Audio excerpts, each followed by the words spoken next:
Hello, everyone, and welcome to This Week in Hospitality Marketing live show number 330. I'm your host, Lauren Gray, and as our agenda calls for, one topic within an hour, and we are definitely tackling an interesting one today. For those that receive our email, which of course, if you'd like to subscribe, you're more than welcome to. Just send me an email at lauren at hospitalitydigitalmarketing.com. And or when you register for the show, you can add your email list to that as well. The topic for today, I mulled over this an awful lot because I was trying to wonder whether I was just being bitter or thought that it needs to be discussed in an open forum. And that is, how flexible are your strategies and budgets? For the inspiration initially for this topic was due to, yet again, another variant which is creating impact to industry. We are not going to get into the politics of our responses to the pandemic, nor are we going to get into the justifications of certain things. We're going to get into the residual impact. When it was first announced of the new variant, um, we saw gas prices change. We saw forecasts change. And I know from circles of businesses, there was already a concern going into 2022 as to the optimization or optimistic look of business levels for 2022, at least for the first 6 months, compared to the reality of what they might be. And that's concerned because of uh, the initiated rollout of the new variation and the impact on travel and the closures of borders and the changes of criteria for travel and what have you. Let's look at this from our industry side, which is the purpose of the show, and that is hospitality. How did this affect us? We had a mild positive this past month where we did have an increase in staffing, uh, but that was by optics only. Really, in all honesty, we were grossly deficient in our needs for that. We've talked several times about the ability to stopgap that. We talked about how to fix HR with hospitality. We talked about the things that change with hospitality for HR. We're really going to talk today about the purpose of how flexible are we in our decision making process going forward. There are three critical components associated with forward projections. Budgets, which is the tablet writing stone of what we are financing ourselves on. There is forecasts, which is the modifications, interpretations, and variations associated with more relevant current data in a short spectrum forward as to the impact on what happens. And then we have, of course, the actuals, the reality of what comes from all of this. This is esoterically what we decide on between August and October, our proverbial budget season. We've had unprecedented, which is a terrible word to continue to use, changes to our economies over these past 2 years, to the point that we really didn't even know what to budget for. We've had discussions on this show about the realities of how to aggregate data, how to take mathematical data, as in the sense of occupancies and ADRs and historical traffic and voice and demand to a market prior to the pandemic, take them also during the course of the pandemic, and then try to meld them together mathematically into helping us understand the future of current pandemic engagement and also, hopefully, optimistically, post pandemic engagement. We had a high optimism based on the flux of the summer when the Delta variant was the key element to how we impacted our relationship with this. We saw that not only did we have the summer surge is a traditional business cycle for most places, but we had an overwhelming tsunami of surge of demand based on the pent up demand of people feeling comfortable enough to make travel plans for the summer. We responded by maximizing our rates, minimizing our service, and creating a lot of disparity between people's perception of service and our reality of being able to fulfill that. We felt similar to the holiday season. I even had an optimism in thinking that prior to this new pandemic variation rolling out, that we would have a holiday like no other. And I still feel it to be the case. I think people are still going to exercise length of stay options. I still think they're going to exercise the decision to travel, albeit as safe as possible. And I still think we're going to have a great holiday in comparison to last year. We already refer to 19 levels versus this year. We're trying to skip 2020 actually, and a lot of our mathematical data. We don't try to look over year because we'll look like rock stars all the time based on our year over year projections of numbers. So we're trying to balance out perspectives of pre-pandemic to current demands to say, oh, we're doing as close to or similar to what we did prior to the pandemic's impact on our business. Here comes the reality of all these things. And we're going to discuss these tools as to things that can help you with your budgetary process in the sense of adaptive dynamic budgeting. And we're going to talk about tools that can help you in your analytic perceptions as to data usage and accumulation. And we're going to talk about forecasting tools in relationship to the usabilities of this data. We're going to segment between the difference between reports and in analytics. But before we dive into the functionalities of these things, we need to dive into kind of the rotten apple core to the conversation as the politics associated with our daily business cycle. And it is the gorilla in the room.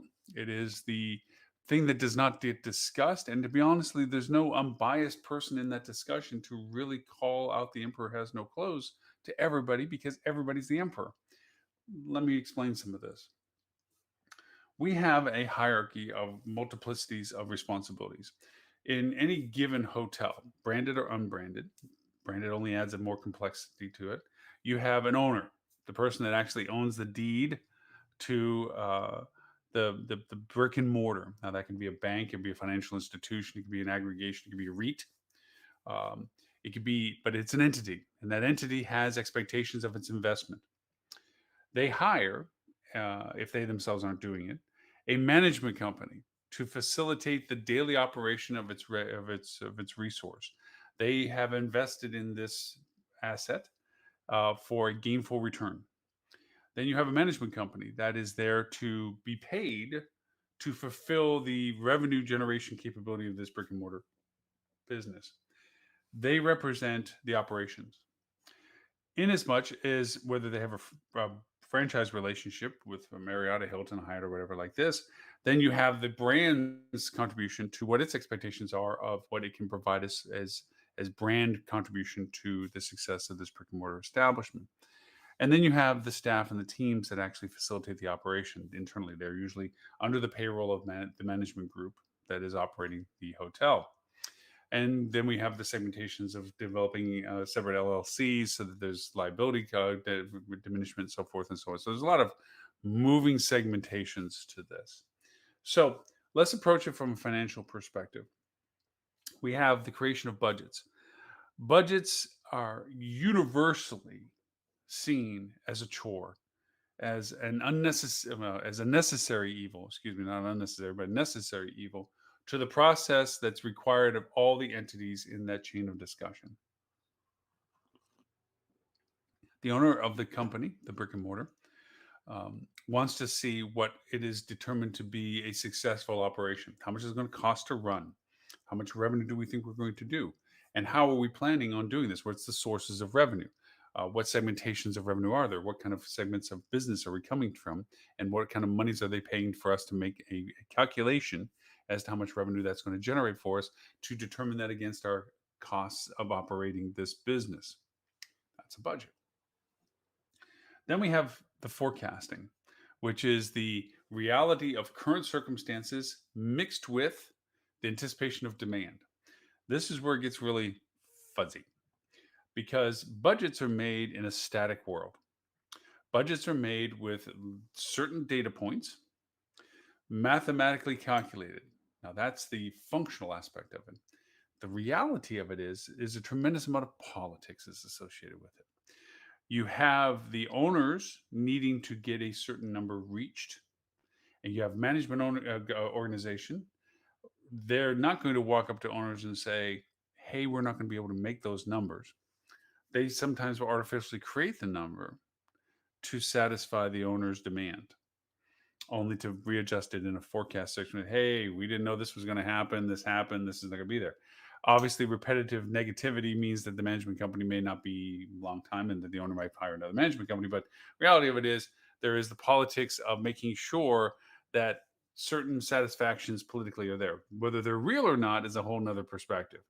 Um, I can honestly tell you from the majority of people I've ever dealt with, most budgets are made to the benefit of the person that puts it on the shelf that says we have a budget. It also means that there's what's called deniable culpability.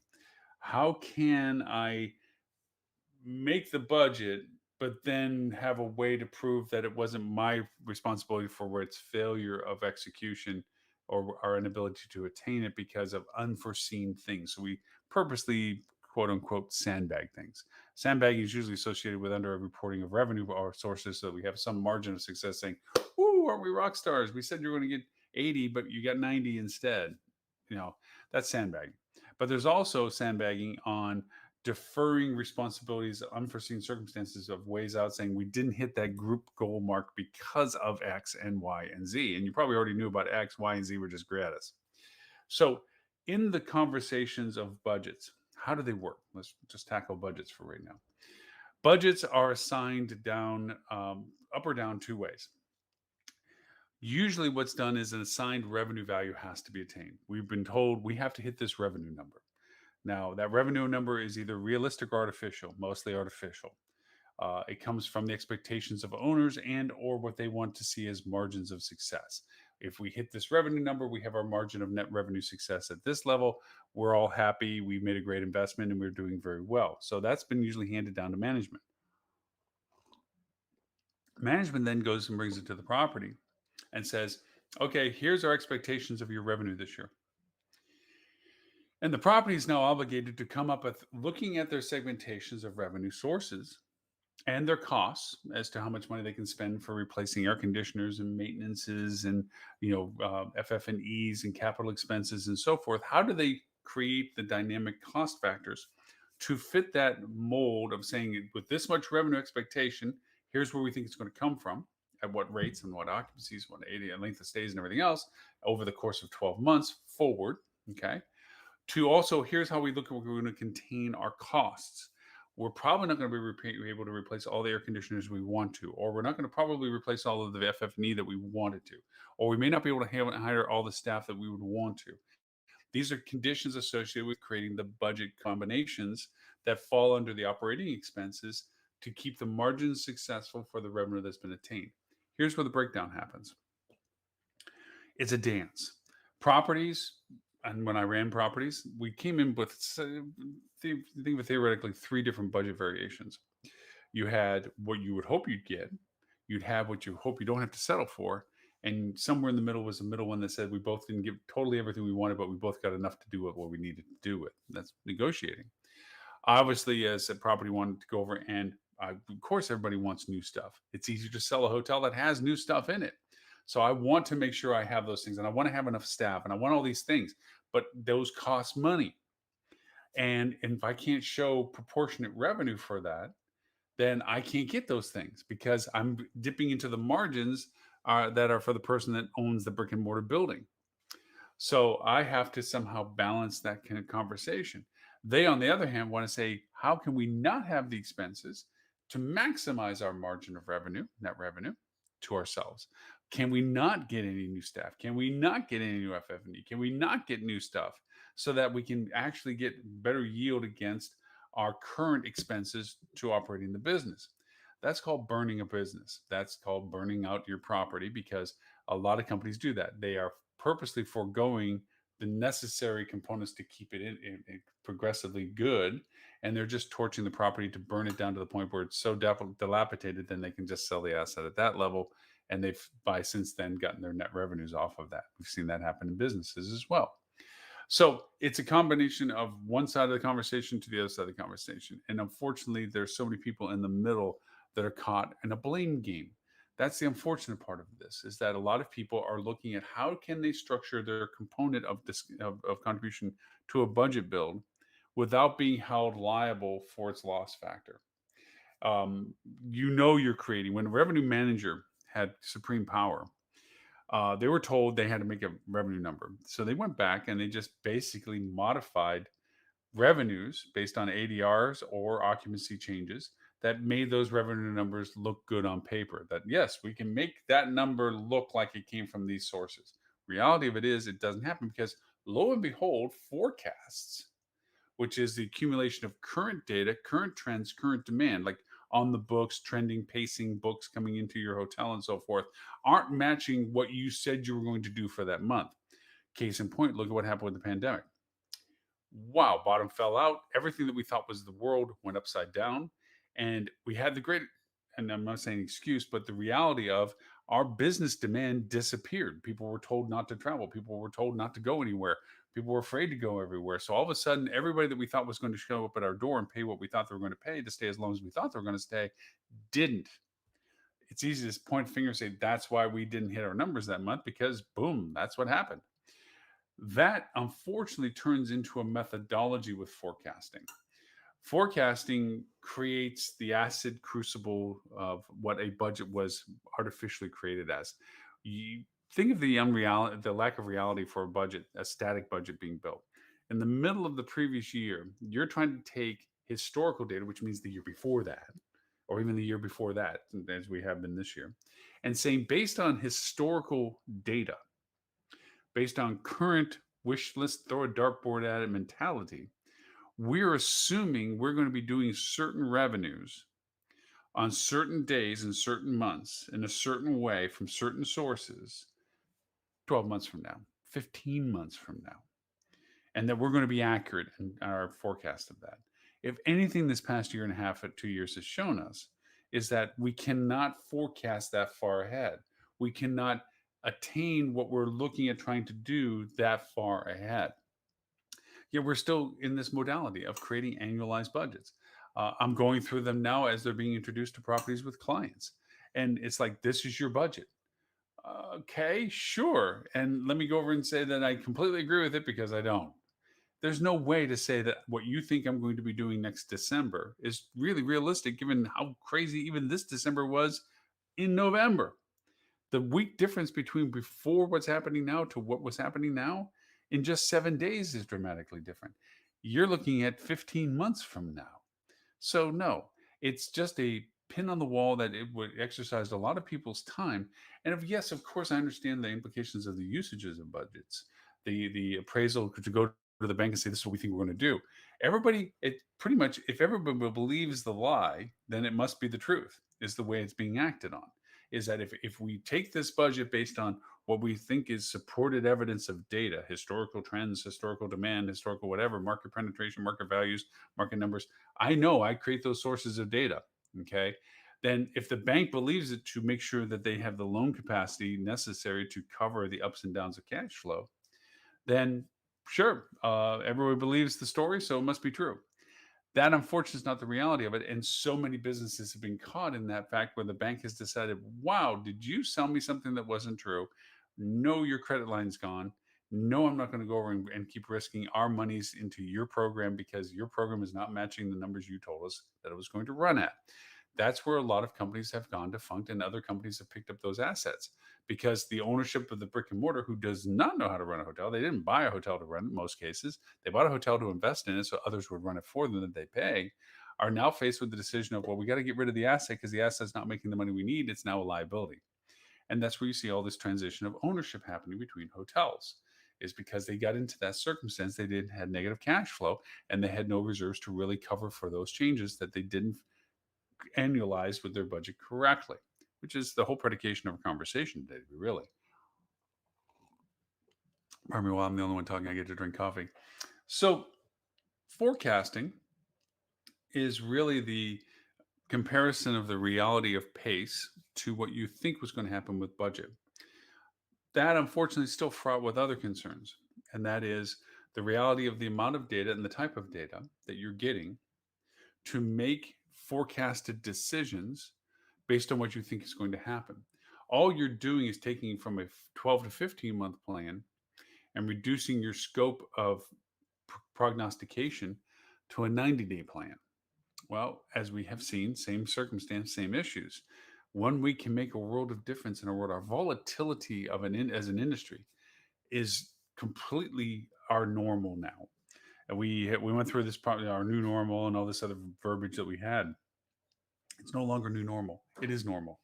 This is our world of change, where now there's regional impacts, where because of the changes in the pandemic, where you think you were going to go and what you thought you were going to do for business has changed into, oh, in the news now, we're an area that is of a concern. So now our demand has literally changed overnight. Our cancellations came in a whirlwind because we are now a featured area where people are saying, you know what, I don't think I want to go there right now. I want to go someplace else. That happens now overnight. What does that mean for us from budgeting and forecasting point of view? We have to begin to create parameters of highs and lows. We've had this discussion on other shows before. I want to get more of a pencil sharpening point discussion to it today. What does that actually mean? How do you actually do that? How do you create boundaries of operations to know how you react to the highs and the lows that are the volatility of our current world? So, going through the old process of budget creation, forecasting for 15 months, forecasting it for 90 days, the reality of it is it comes down to the actualizations. What did we actually do? And we can't trust the actuals to be an indication of future actuals. What I did this past October, prior to this new variant of pandemic impact on our industry, is completely different than what I'm going to be doing based on the new pandemic's announcement of a new variant. Um, it's a reality. It's going to impact people's perception. Whether it changes the real physicality of people's medical conditions is totally what happens to the impact of people. But us as an industry, we already know that gas prices have changed, spending has changed, travel plans have changed. Just even think about the international market that just opened up in the early part of November. Now all of a sudden they've gone from a within 48 hours to get tested to you have to do it within 24 hours, and there's a quarantine requirement. Oh well, how does that change their? If they're only going to come over for a week, their entire week is now spent in quarantine. Do they really still want to come over? Understand my point. And if not, then they have to extend it. And where do they stay under this quarantine period that's considered safe by our standards of requiring the quarantine? And vice versa, when we go to another country, should we have been planning to do that? What are those concerns? So, if from an industry perspective, I have a hotel on either end, the international travel was a consideration of my market feed that I had forecasted for or even budgeted for. That puts it into question as to whether or not that's still valid. What's the confidence factor that they're actually going to be showing up? And this goes to our internal discussions as to the accumulation of data that's used for these decisions, the functional distribution of that data, which is in the reporting, the analytics function of it, and the politics of the decisions associated with that data. Those are the three critical. It took me 22 minutes to get to this point discussion. And that is, where first is the data and what data is being pulled? One thing that's been really positive these past 18 months is the uh, improvement of technology in the aggregation of data. There are some crazy tools that are pulling some amazing data points together if done properly. Uh, Awaxo, which is really impressive, um, OWOX.com. This one uses Google's BigQuery data system where you can create a lot of despairing data points and put them together. And we've had our discussions on the podcast, especially between business intelligence versus analytics and so forth. So I'm not going to rehash some of those toolkits for it.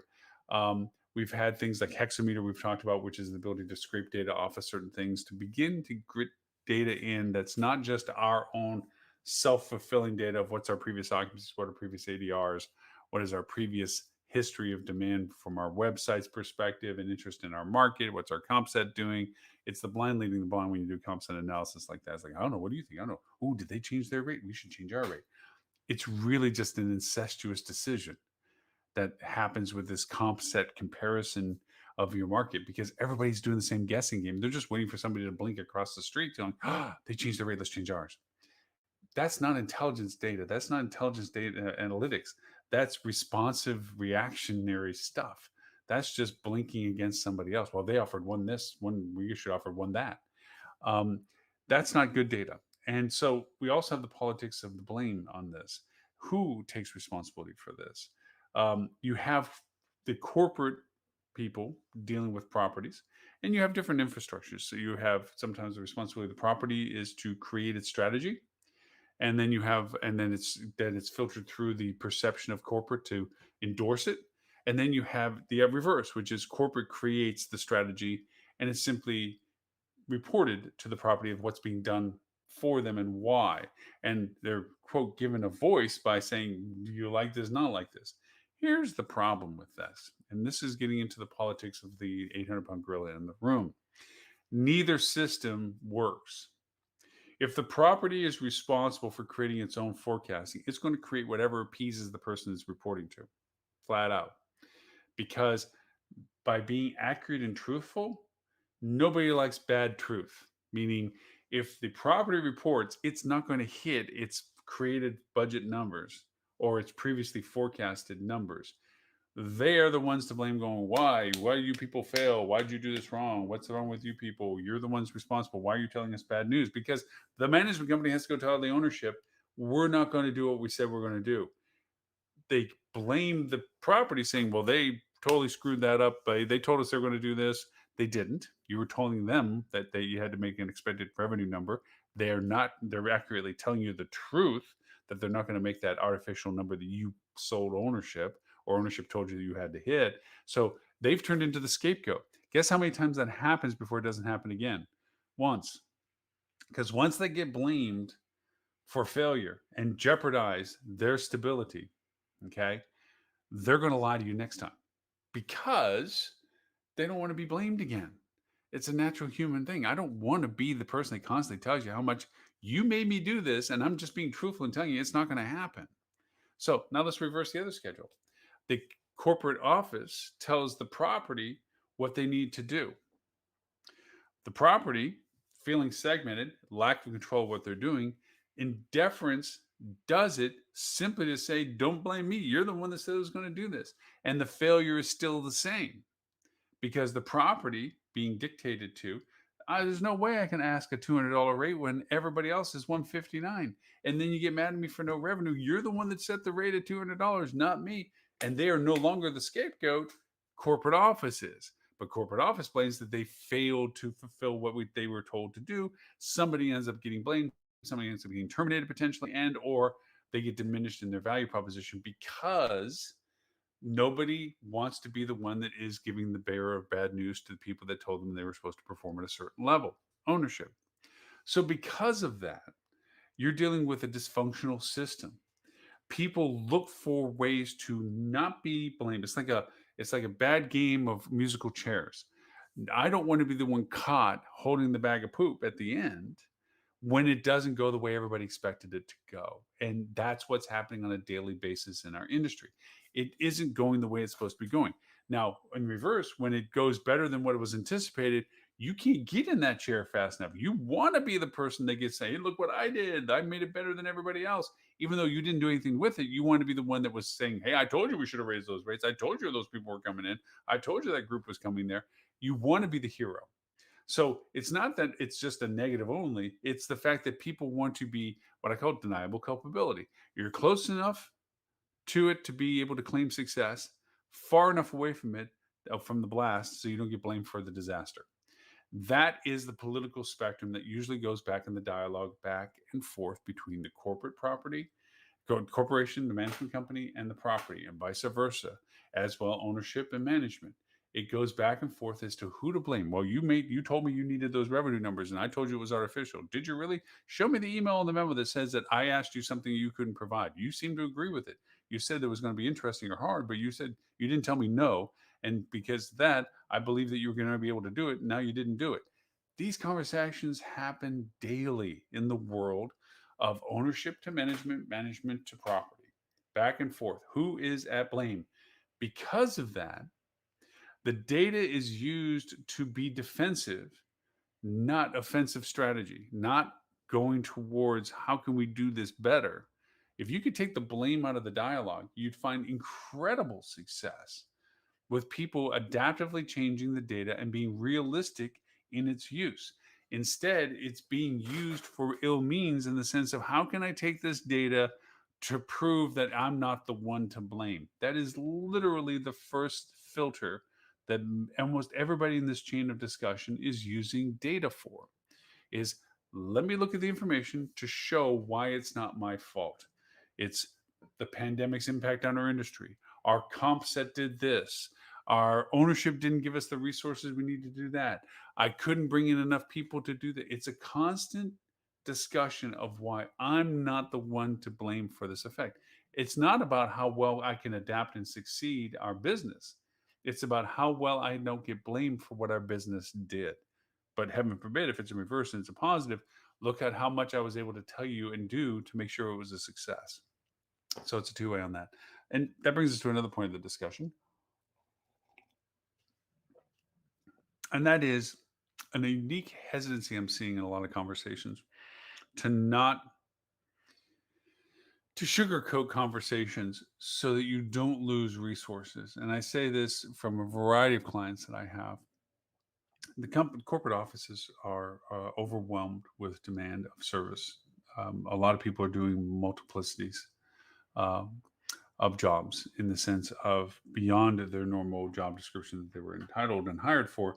They're fulfilling a lot of other roles because their ranks have been thinned for cost savings, and a lack of ability to find qualified people to bring them back in, or willingness to pay the people to come back in. I wouldn't say there's lack of qualified people. The companies are trying to think that they can still fish in the same water with the same crappy bait, and they're not finding the quality people in their mind for what they're willing to offer. There's quality people, but you got to pay them for their quality now, and that's been a change in spectrum that hasn't totally hit owners like, oh well, we'll just offer the same salary we offered before the pandemic. You're not going to get the person qualified that you want to in that role because their value proposition is much higher, because the demand is much higher, because everybody's looking for that same type of quality, and you need to pay to get that kind of quality. Well, that goes down the entire food chain to the property as well. So what happens is now is that these corporate people who are burdened with additional responsibilities and are willfully trying to do what they can to keep successful in what they're being asked to do, when they have bad news with the property, regardless of the communication, whether they're the ones that told the property to do something or the property told them what they were doing, when they report revenue numbers, strategies, and so forth, don't come at it with a, wow, did that go wrong? You told me we were going to get that group in. That group didn't show the way you said it was going to show, or you felt very strongly that we were going to be able to get that transient retail rate in, and we didn't. And you agreed that you thought that was a great thing to put the rate up there, and it didn't work because we didn't get the demand for it. Those conversations aren't happening in the strength that they need to happen at. They're coming into, oh, hey, wow, you mentioned that group, but that didn't really come through. But we'll take what we can get. We understand that, it's great to just blame the world. Like, well, it must be the pandemic, it must be the fact that Jupiter and Neptune are rotating around the sun. Um, you don't push hard as saying it's okay.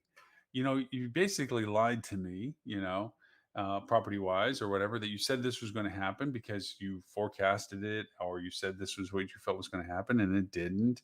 And because of that, our numbers didn't hit. But don't worry, we'll keep on moving forward.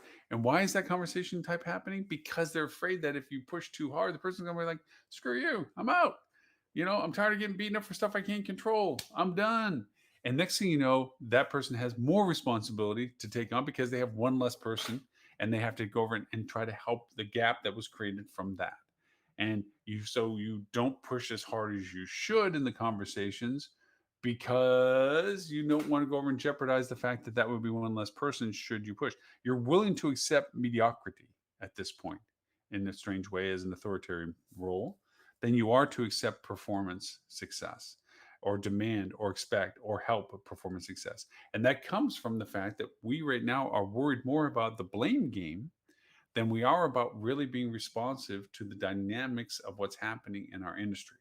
So now I've painted this whole terribly bleak pictures about everything, and all this stuff that isn't right and shouldn't be right and so forth. Let's talk about the positives of these things.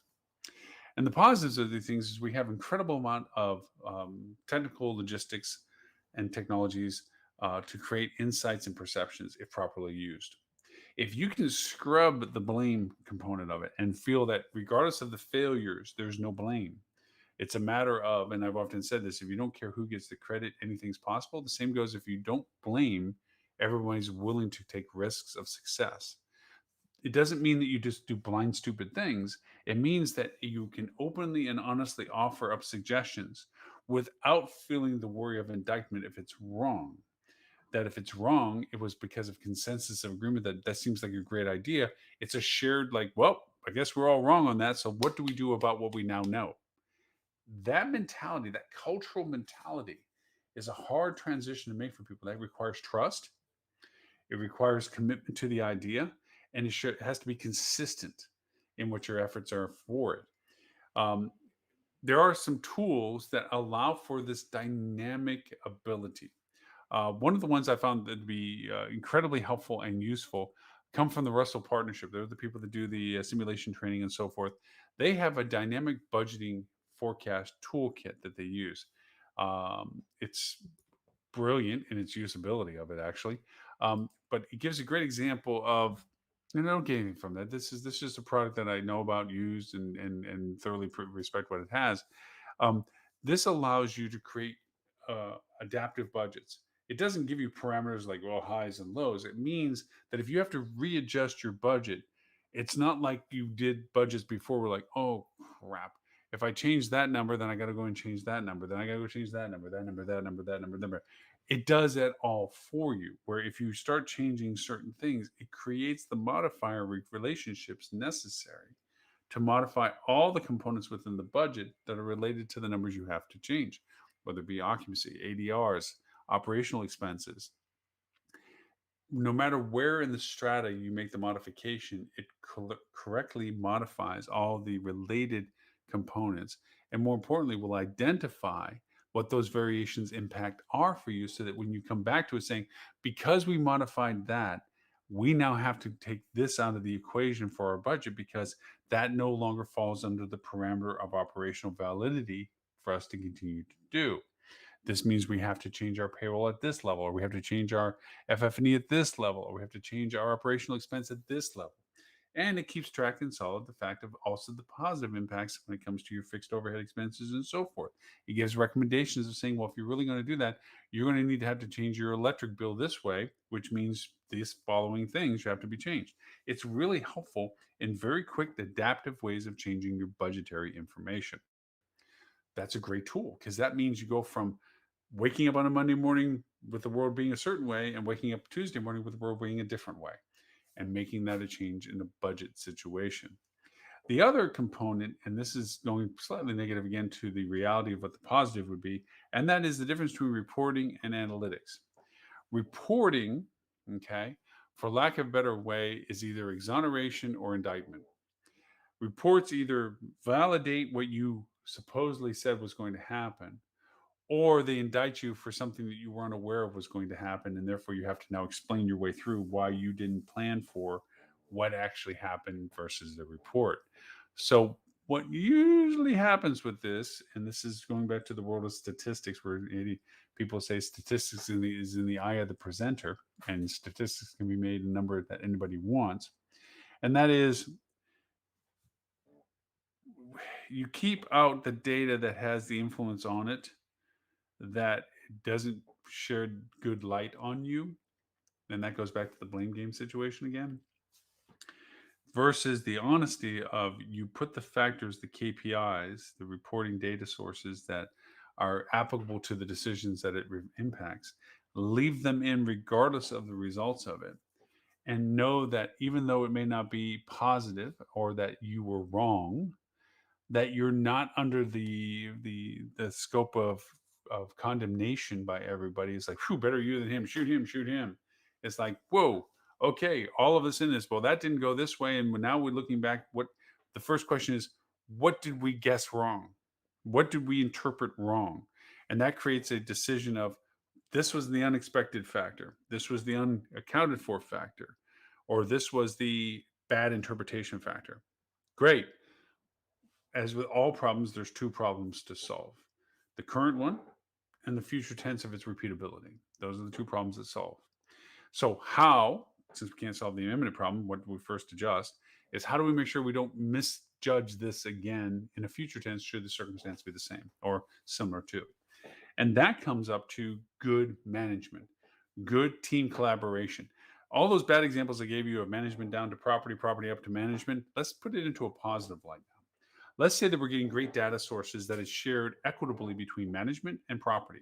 Property's involvement is because the first hand, first person, first experience, they can give insights on real ground, boots on the ground, hands on the keyboard, reality that the management company doesn't have by not being at the property. In reverse, the management company can share macro perspectives and aggregate numbers and multiplicities of unit information to show trends or perspectives that the property, in its limited perspective, its ecosystem, may not have as a perspective. That if they were just told some of the influencing factors that are happening in similar markets, they'll go, oh, that makes perfect sense. That's the piece of the puzzle that's missing. Now I have a better perception of what I think is a better way of doing this. Sharing that collaboration between both ends doesn't change the fact that management might still make the final decisions and or make the recommendations of strategy, but now the endorsement value of the property's perspective is much higher because it feels actively engaged in the decision metrics associated with those decisions. They buy in to the reason why their rate is a certain way, the demand threshold of length of stays are a certain way, and or the strategy of marketing is a certain focus, and they actually contribute to that by saying, this is the marketing perspective I think we should have, or these are the demographics I think we should be doing. This is the list of people that we have coming in a way that I think we should target this feeder market from. They're the resource for those things, and an invaluable resource for those things. By the same token, they don't have the facilities nor the means at the property level to create the marketing campaigns for themselves and or the strategies for themselves. That's done at the management level where they can say, okay, now with that, let's do this as a marketing targeted strategy for this property. And also, too, this is the rate strategy component of what we're going to be doing for them. And we're going to create the monitoring for this to know that if it does what we think it's going to do, or do we have to come back and make another decision because it's not pacing or directing the way we anticipated. That active collaboration between the management and the property, if done in a non blaming situation, is incredible when it works. Firsthand experience with that. I can truly tell you that when that dynamic of non blaming each other and collaboratively trying to interpret the proper content and data, then it goes from reporting to analytics. And from analytics, it goes to action, and action goes into results and measurability. Measurability creates consistency, consistency creates performance. When you start doing that trained methodology of what that kind of collaboration of data and information can be, it's a profound impact difference. It goes from what's being done, and I see so much of now, which is deniable culpability, blame exoneration, avoidance of of just the drudgery of saying, "Oh, I got to do a budget. Great, whatever you say, great. Just as long as I don't have to do it." I hear that so often when a change that requires a lot of ditch digging, heavy lifting. As soon as somebody says, "Okay, well, that's going to be handled by me," oh, great, good, do it. Even though the person that should be doing it is the one saying, "Great, you go ahead and do it," because ultimately they're the ones that are going to take credit if it's a success, and they're going to say it wasn't me that did it if it's a blame issue. That's the part that they're the best person to do that stuff, but they're the least interested in doing because it's a drudge. How many times have we heard the persistent conversation that properties spend more time chasing down what management is asking them to do for reports than actually doing the work that creates the data for the report to be done? That's that world that lives too much for people, where it's a matter of fulfilling a report or an email response or what have you. I see the rolling out of sales teams going back to the, okay, how are we going to reward our sales teams? And it goes to an old discussion of how much of a carrot can we put on a stick and how far can we make the stick in front of them where we don't have to give them the carrot. That's one perception. The other side is, how can I game the system, work the system so I can get that carrot that they don't think that they gave me close enough, but I can get it because if I do this in a way, if they took that intelligence of how to work the system and actually just fulfill the demand of what the system was asking for, it would be profoundly, they would get bonuses on top of bonuses. The problem of it is that it comes from two sides of distrust. The property, from a salespeople side, I don't trust you. You're trying to really give me an incentive. You put the stick 5 miles out in front of me, and it's a little dinky carrot. And the ownership's like, why should I even give you a bonus when I'm asking you to do the job that I'm already paying you for? But then again, they're saying, well, let's pay them less because we're going to give them a bonus. They're very much hypocritical about their performance based metrics. They don't add them as on top of what they think they're already worth. They add it in lieu of what they think they're worth as a means of compensation that they don't give. For any salesperson, you know exactly what I'm talking about. So, for all of that, that's the world of the dynamic changes that have to happen in our industry. We have to have realistic goals that are mutually agreed upon in a way that is understood. And that sometimes requires education at different levels. I have witnessed, both from a corporate perspective and a property perspective, people that have high level responsibility, but not a high level of knowledge and awareness of what their role is. They enjoy the title and they enjoy the authority that it gives, but they do not understand the responsibility of their performance requirements. Just because they can make a decision doesn't mean they're qualified to do so. I have seen some incredible people in high level positions that, I mean, from my previous job experiences on, that you sit there going, wow, whose cousin are you? I mean, it's a joke, but it's the truth. It's like you sit and look at some of these people going, well, how did they get in that role? Because they don't even understand what they're doing. And a lot of times they're compensated and covered for people around them that are looking to think that if they do the right thing in that perspective, they're going to be rewarded by given opportunities in other places. And so they cover for the inefficiencies of somebody they're responsible for. They're pandering to somebody that's not qualified to be in a role. And I'm sorry, I'm calling for what it is. I'm not saying it happens all the time, but I've seen it in very firsthand circumstances of people that are in roles that should not be in it. They do not aware of it, and they're exposed to high level decisions that they're not qualified in making the decisions for. When you add that to the people that are very qualified in their role, that are in a subservient position, you get a polarity of, "Yeah, okay, I have to bring it to a scale that this person understands." And we know what that term is.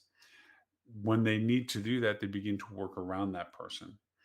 The person either knows that they don't aren't qualified, or they do know that they're not qualified.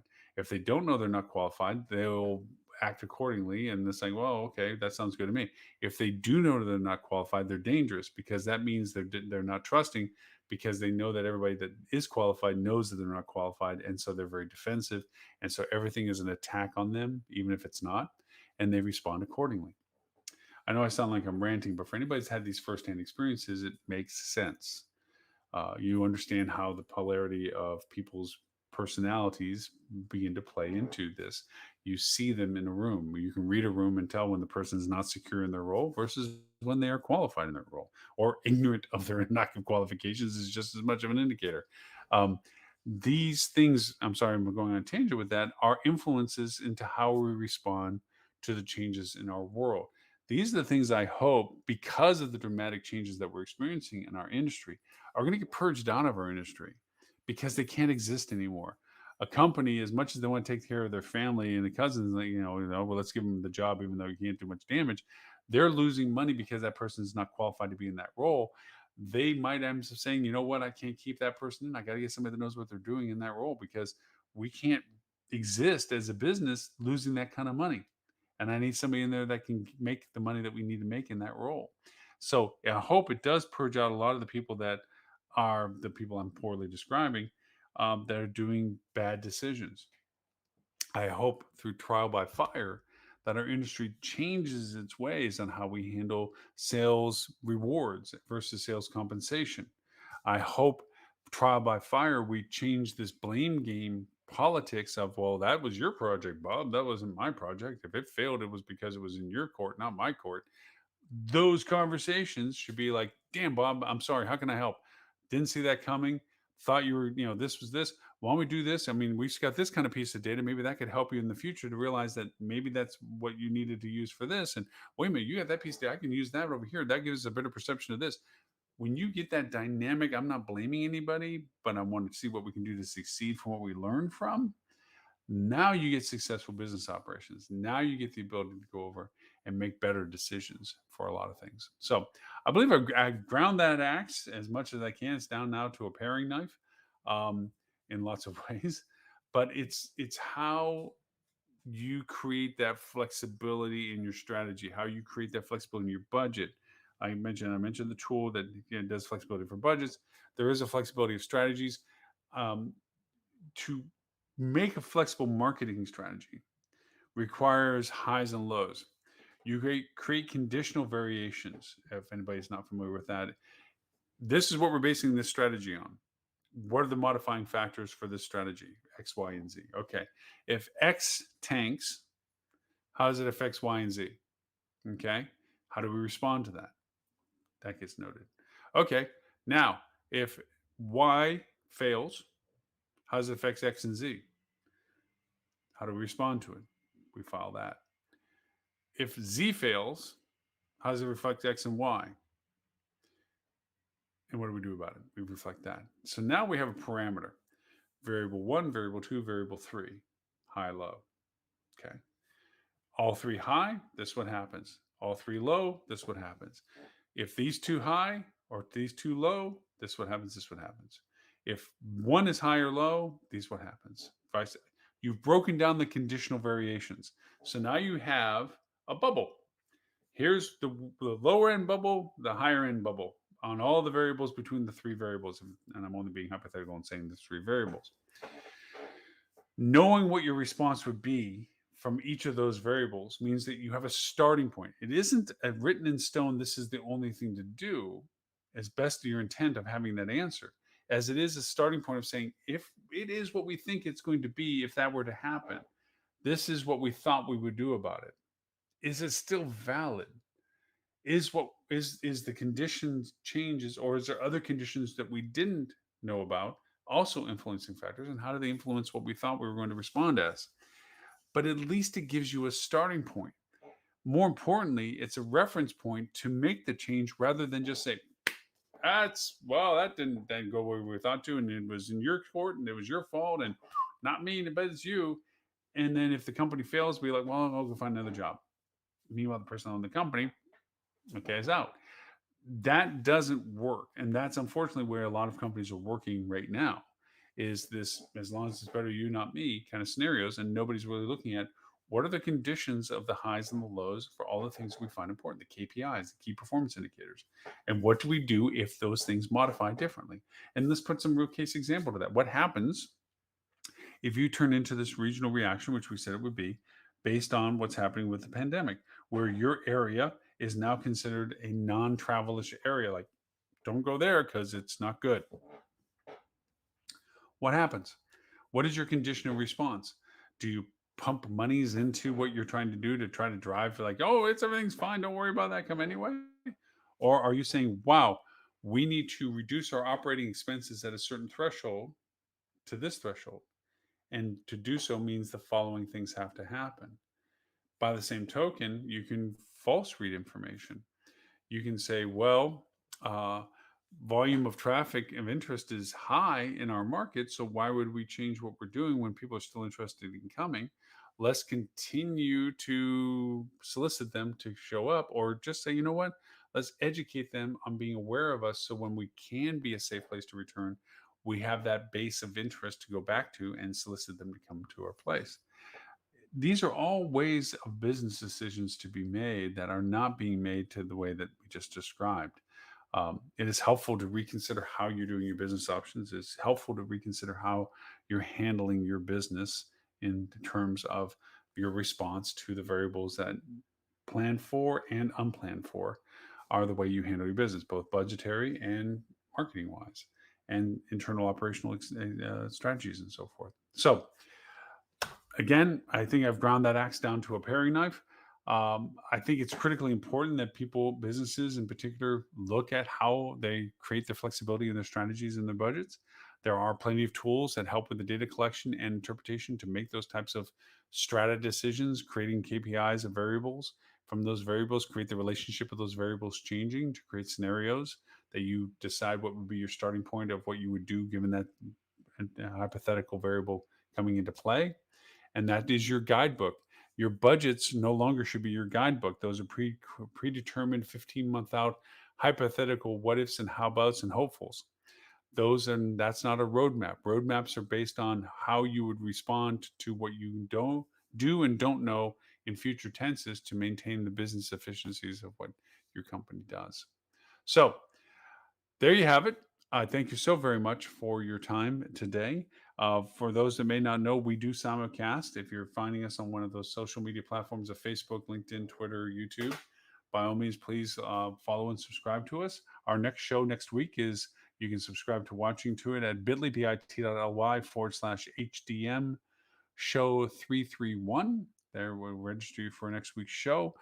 We do simulcast also on TV. We have our own TV channel, which is Hospitality Channel TV. Just simply look on your Roku, your Apple TV, your Amazon TV, Google TV, Google Play for our hospitality channel. And this live show is always on the free side of that. It is a subscription service for other content on the other side, but you can see the show always live each week there.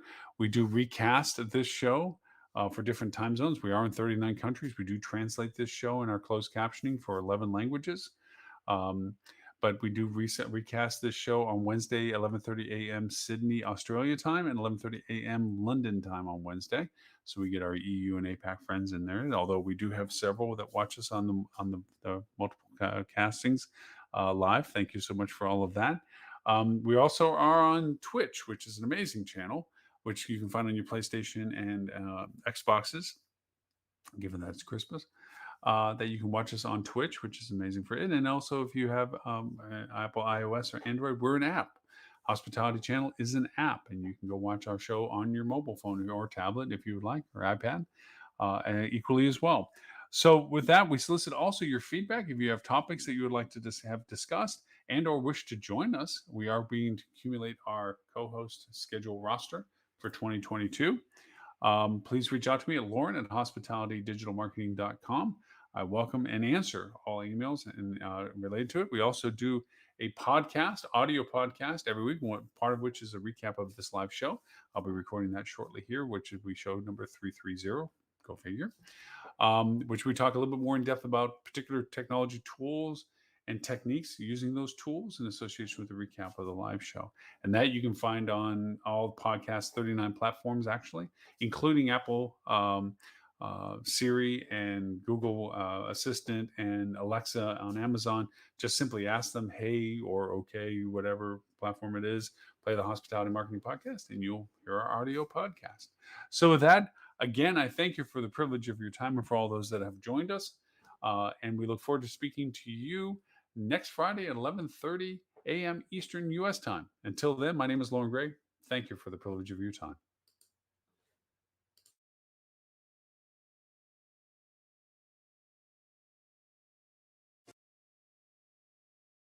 Isn't the way we are in every other country.